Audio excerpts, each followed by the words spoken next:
those who uphold it are the true guardians of democracy. It is my immense honor to invite our esteemed guest of honor, Mr. Appanna Venkateshwara Rao Garu. Mr. Nellamilli Subbarao Garu, Vice President of the Andhra Pradesh Arya Vyasa Mahasabha and a respected leader associated with Commercial Merchants Association. It is my immense honor and privilege to invite our esteemed special guest, Mrs. Ramadevu Geeta, founder of EZBIZ IT Solutions Private Limited. It is my immense honor and privilege to invite our esteemed special guest, Dr. Aruna Bagarisetti, veterinary physician and surgeon. Not just institutions. It is my immense honor and privilege to invite the visionary force behind Sri Academy, our respected academic director, Ms. Sri Varalakshmi Maturi. It is my privilege to invite Mrs. Hema Maturi to coordinate this auspicious Dvajika Valana.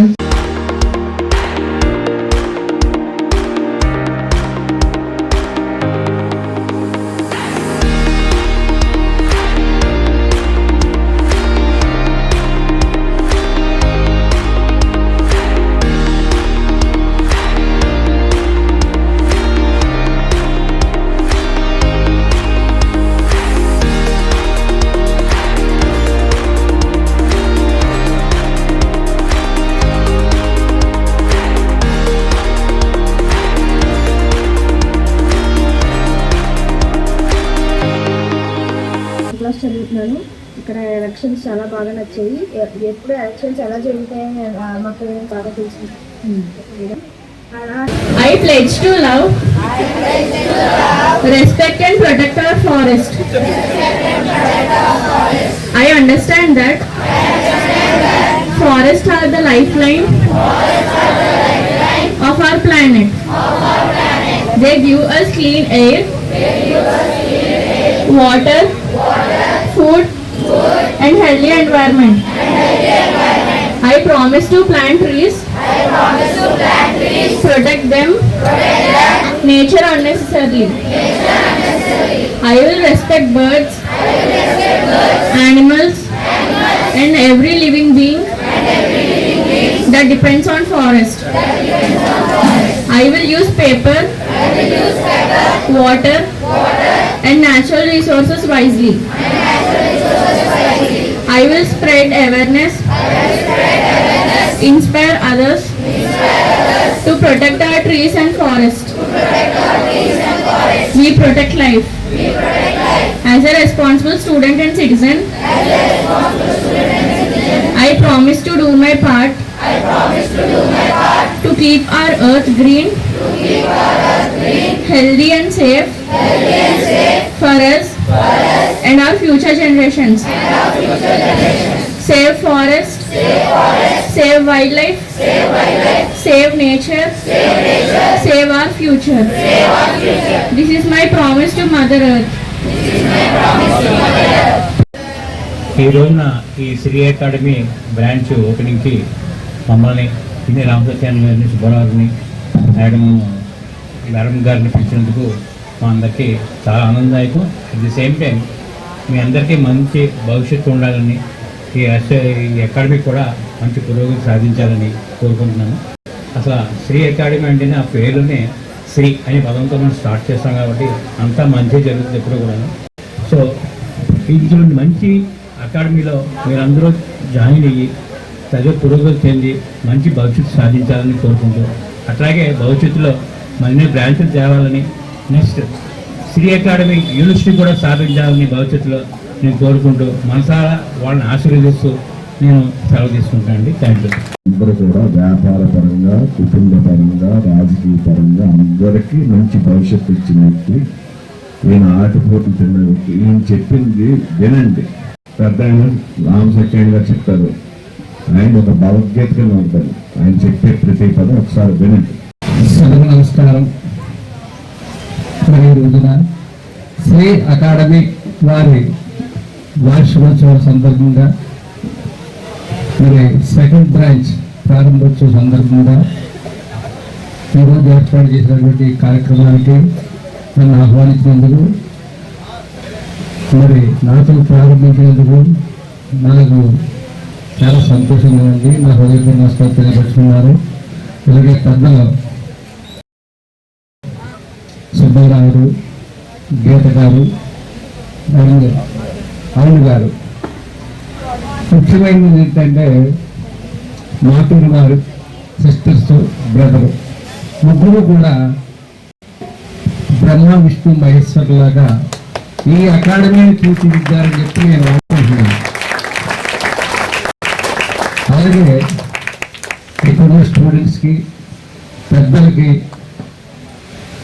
నా హృదయపూర్వక నమస్కారాలు, స్టూడెంట్స్కి నా దీవెనలు. ఎందుకంటే వాళ్ళకి మీకు దీవెనలే చెప్పాలి.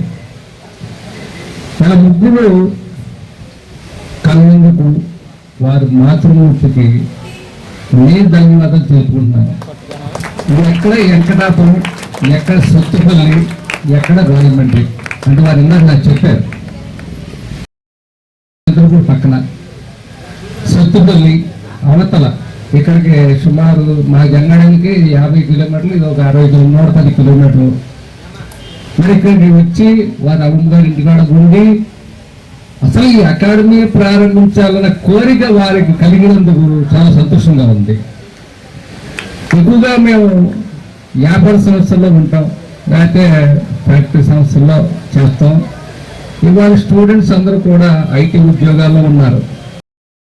వారికి ఈ అకాడమీ పెట్టాలని కోరిక రావడమే గొప్ప అదృష్టం. అందులో ముగ్గురు కూడా కష్టపడుతున్నారు. ఇప్పుడు జరిగింది చూశారు. ఇక్కడ ఒక లాయర్ గారు, ఒక ఐటీ కంపెనీ వారు, ఒక డాక్టర్ గారు, ఒక సంఘ నాయకులు.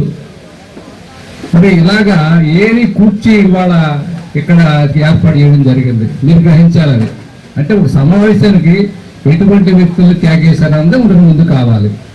అలాగే ఇక్కడ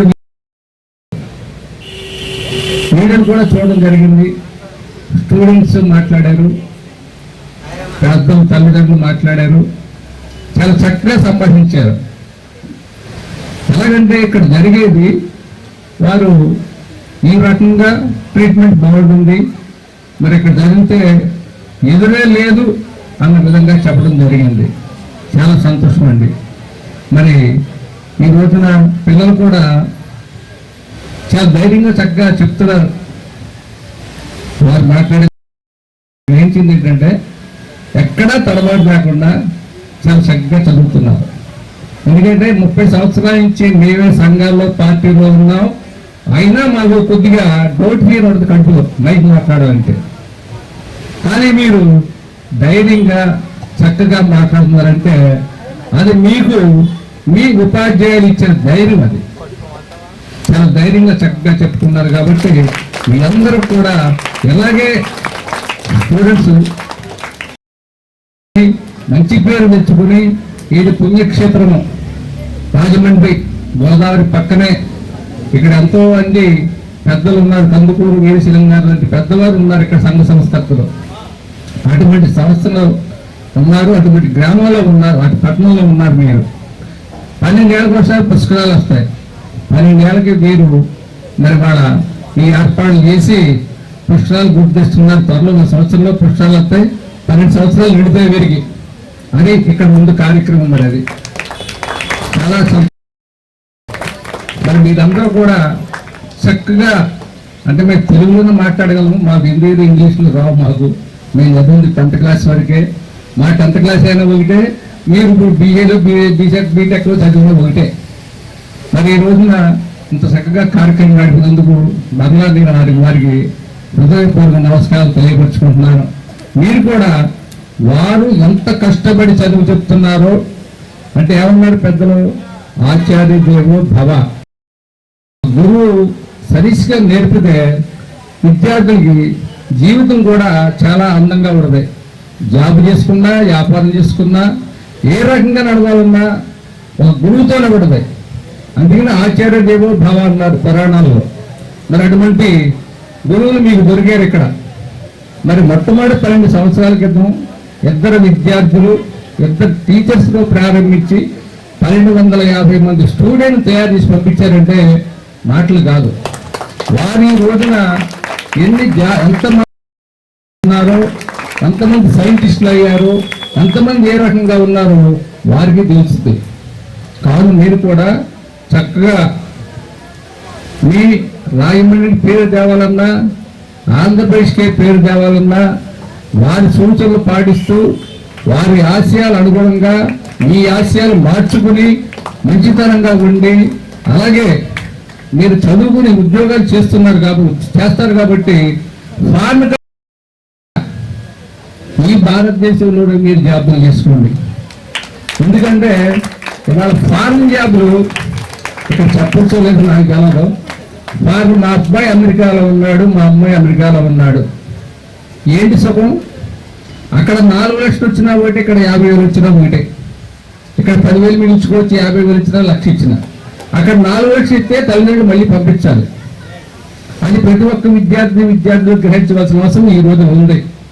కానీ ఇది గొప్పగా మా అమ్మాయి అమెరికాలో జాబ్ చేస్తుందండి అంటారు. ఏం చేస్తుందో ఎవరో తెలవదు, అబ్బాయి ఏం చేస్తున్నాడో తెలవదు. అటువంటి పరిస్థితులు ఈ రోజున తల్లిదండ్రులు వదిలేసి కష్టసుఖాలతో పెంచి పెద్ద చేసి మీకు కావాల్సినంత డబ్బు ఇచ్చి చదివించి పంపించినందుకు ఎక్కడో మీరు ఫారెన్లో కూర్చొని, ఎక్కడో దూరదేశాల్లో కూర్చొని తల్లిదండ్రులు వదిలేసి, అన్నదమ్ములు వదిలేసి ఏం సంపాదించినా ఏంటి ఉపయోగం మేము అడుగుతున్నాం. కోట్లున్నాయి,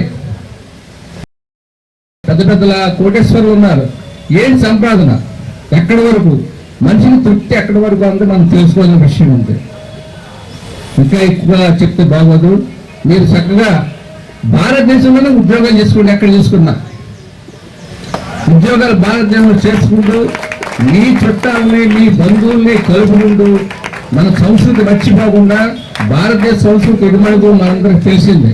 ఆ సంస్కృతి మర్చిపోకుండా మంచి పేరు ప్రదర్శనలు ఇచ్చుకుని మీకు చదువు నేర్పిన గురువుని ఎప్పుడూ మర్చిపోకుండా ఉండాలని చెప్పి నా కోరిక.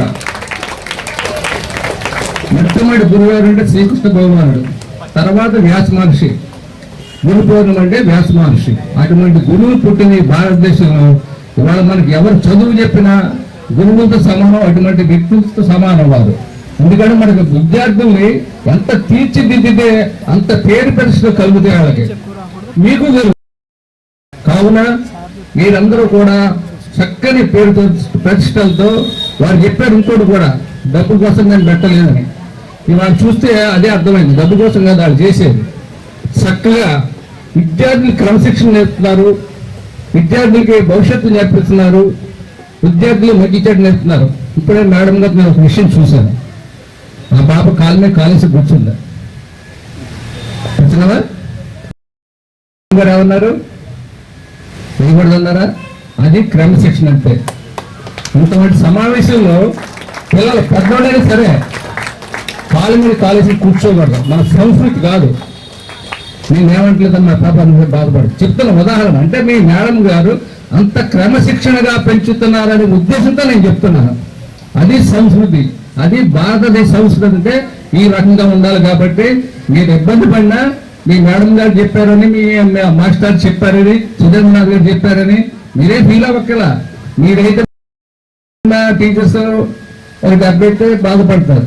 మాకైతే ఈ దండాలే, కోదండాలు, గుంజీళ్ళు మాకు ఏదైనా తేడా చేస్తే మరి మీకు తేవదంటే ఇప్పుడు గుంజీలు అంటే మీరు దిగలరా? అదొక ఎక్సర్సైజ్. అప్పుడు చేసింది ఎలా పెట్టి గుద్దేవాళ్ళు చేసేది మాకు. నోట్ తల్లిదండ్రులు మాట్లాడే ప్రసక్తి లేదు. ఇవాళ ఎవరెవరన్నా తల్లిదండ్రులు ఇచ్చేస్తారు, మా అబ్బాయిని కొట్టారు, మా అమ్మాయిని కొట్టారు.